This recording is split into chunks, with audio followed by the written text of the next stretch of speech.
Semuanya sedang dinilai oleh komiti yang diketuai oleh Yang Berhormat Dr. Maria, dianggotai oleh sebahagian daripada anggota-anggota Selangor Task Force, dan mereka harus membentangkan berdasarkan kos, berdasarkan effectiveness dan berdasarkan kesesuaian.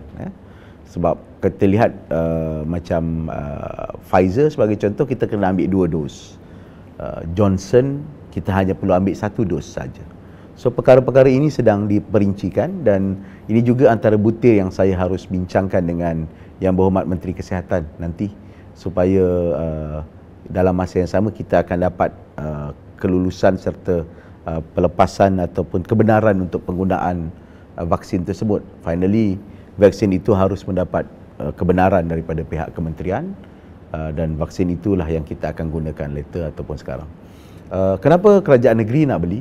Sudah pasti kita ingin melindungi semua rakyat, sebab teorinya untuk mendapat herd immunity, kita perlu, masyarakat kita perlu immune dengan virus ini dalam sekitar 65 sehingga 70%. Maknanya kalau 65%, 70% komuniti kita telah mula immune terhadap virus ini, kita akan dapat create the herd immunity.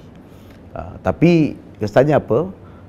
Selepas mendapat vaksin, saya dimaklumkan orang itu hanya immune, tetapi dia boleh juga masih lagi jadi carrier kepada vaksin, kepada virus itu. Jadi maknanya suka ataupun tidak, orang lain juga harus immune daripada virus-virus tersebut. Di Selangor, antara plan yang dibuat oleh Kerajaan Persekutuan ialah untuk vaksin keseluruhan rakyat. Maknanya semua rakyat Malaysia, terutamanya 18 tahun ke atas, divaksin dalam satu tempoh jadual yang telah dibentangkan kepada menteri-menteri besar, yang ambil masa tempoh yang agak panjang, dan kempen imunisasi yang agak besar-besaran sebenarnya yang dirancang oleh kementerian.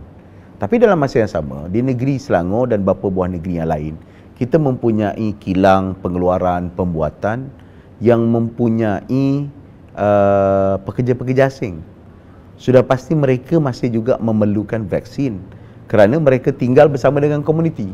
Kalau tidak, komuniti kita immune, tapi dalam masa yang sama ada warga asing yang tidak immune kerana kita tidak memberikan vaksin kepada mereka, dan sudah pasti kerajaan negeri tidaklah memberikan sepenuh-penuhnya secara percuma. Kita sedang negotiate ataupun dalam subsidi kos ataupun dalam kos. Kita tak beruntung pun, sebab bagi saya, kita mempunyai dalam angka yang sangat konservatif menganggarkan kita ada 1 juta warga asing di Lembah Kelang.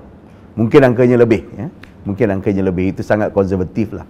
Jadi mereka juga memerlukan vaksin untuk terus bekerja, dan selepas itu boleh terus berkomuniti dalam masyarakat serta publik dan juga kehidupan rakyat. Jadi untuk mencapai yang dipanggil sebagai herd immunity itu, kita juga memerlukan vaksin. Sebab itu kerajaan negeri melihat bukan saja kepada publik, rakyat tempatan negeri, ya sudah pasti kita akan bagi, sebab kita akan cuba selarikan dengan plan imunisasi negara, dan perkara-perkara tersebut boleh dibawa negeri lain, tetapi juga kerajaan negeri bersedia untuk menyediakan kepada ruang tenaga kerja asing yang berdaftar sudah pasti di dalam negeri dengan melalui majikan-majikan masing-masing, supaya herd immunity itu dapat dicapai oleh komuniti dan masyarakat kita. Kita yakin sebab kita berurusan terus dengan pihak pengeluar, dan state government sendiri telah mengeluarkan surat kepada pihak pengeluar-pengeluar itu, letter of intent ataupun surat minat untuk membeli, dan dengan itu mereka akan membuka perbincangan dengan serius tentang harga dan kawalan dan sebagainya. Ya, ia bukan satu perkara yang murah. Saya anggarkan, ni anggaran saja. Saya anggarkan paling kurang di antara paling kurang kita memerlukan 200 juta ringgit Malaysia untuk mendapatkan vaksin bagi memenuhi sebahagian rakyat. Kita ada 6 juta rakyat. Kalau kita nak dapatkan 1/3 saja, kita perlu dapatkan sekitar 200 juta ringgit Malaysia. Itu minimum, sangat minimum untuk jenis yang slightly cheaper than Pfizer lah.